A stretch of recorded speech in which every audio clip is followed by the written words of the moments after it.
Hallo ihr Lieben, heute zeige ich euch, wie ich diese 2 Mini-Törtchen hergestellt habe. Für dieses Rezept braucht ihr einen Kuchenteig. Ich habe insgesamt ca. 8 Tassen Vanillekuchenteig gleichmäßig aufgeteilt in 3 Schüsseln. Ich verwende Wilton Lebensmittelfarbe in Pink und färbe die erste Schüssel richtig dunkelpink.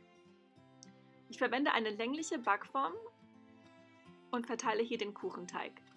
Ein Backblech würde auch funktionieren, jedoch sind die mir ein bisschen zu groß und die Kuchenstücke wären mir dann ein bisschen zu dünn.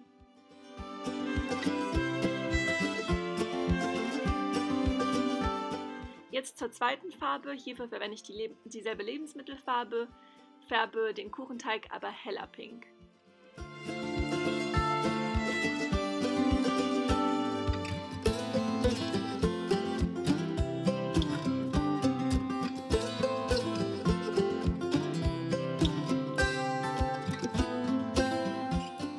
Dann stelle ich nur kurz sicher, dass ich genügend Kuchenteig von jeder Farbe habe, um die später ausstechen zu können.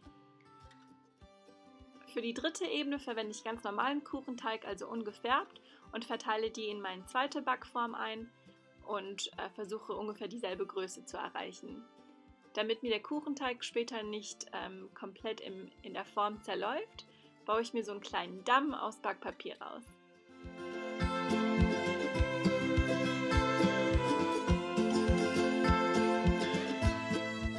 So sieht der Kuchen jetzt aus, nachdem er gebacken ist. Ich war beim ersten Mal richtig schockiert, weil die Oberfläche so braun ist. Aber keine Sorge, da muss man nur ein Stück von abschneiden, also die Oberfläche abschneiden, um durch diese braune Kruste zu kommen, und dann sieht man die schöne Farbe.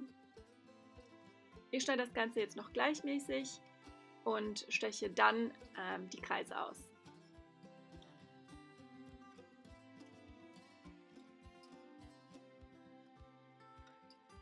Und dasselbe habe ich dann auch mit dem weißen Kuchen gemacht und hatte dann insgesamt 9 Ebenen.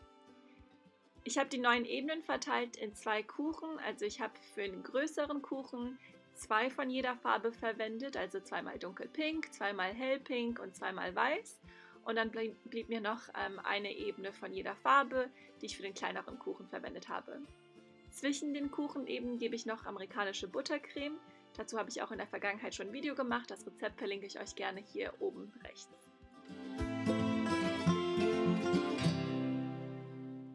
Um das richtig schön glatt zu bekommen, schneide ich noch an den Ebenen, an den Seiten ein bisschen noch was ab, damit es schön rund wird. Und dann kommen wir zum Teil, der mir am meisten Spaß macht. Von der amerikanischen Buttercreme ist mir noch richtig viel übrig geblieben, das war ja auch das Ziel. Und das verteile ich auch wieder in 3 Schüsseln und färbe 2-mal pink, auch wieder dieselbe Lebensmittelfarbe von Wilton, einmal in dunkelpink und einmal in hellpink. Und in der dritten Schüssel gebe ich später grüne Lebensmittelfarbe ein, denn ich möchte später auch noch ein paar Blätter drauf spritzen können. Auf ein Stück Folie verteile ich erstmal den dunklen Rosa oder die dunkle Buttercreme und gebe dann die hellere Buttercreme drauf.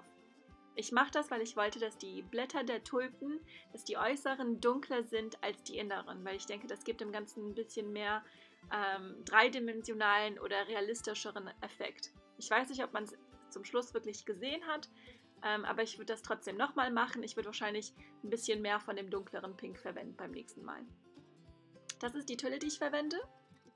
Und jetzt rolle ich meine Folie ein und gebe sie in meinen Spritzbeutel.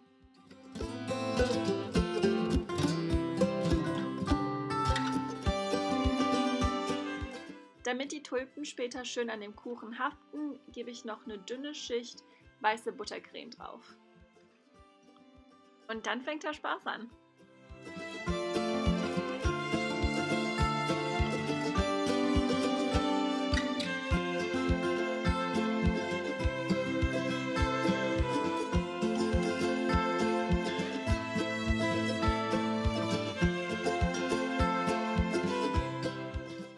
Denselben Prozess wiederhole ich dann für den kleineren Kuchen und ihr werdet jetzt vielleicht bemerken, dadurch, dass die Buttercreme in meiner Hand war und sich aufgewärmt hat, fällt mir das Spritzen von den Tulpen ein bisschen schwieriger.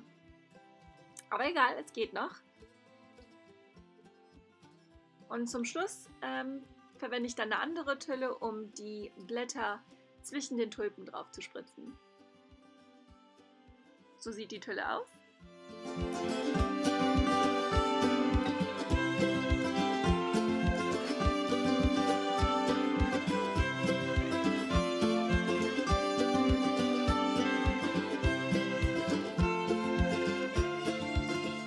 das war's. Ich hoffe, das Video hat euch gefallen. Ich würde mich über eure Kommentare freuen und vor allen Dingen freue ich mich, wenn ihr abonniert, denn dann seht ihr weitere Videos von mir, inklusive leckere, gesunde Rezepte.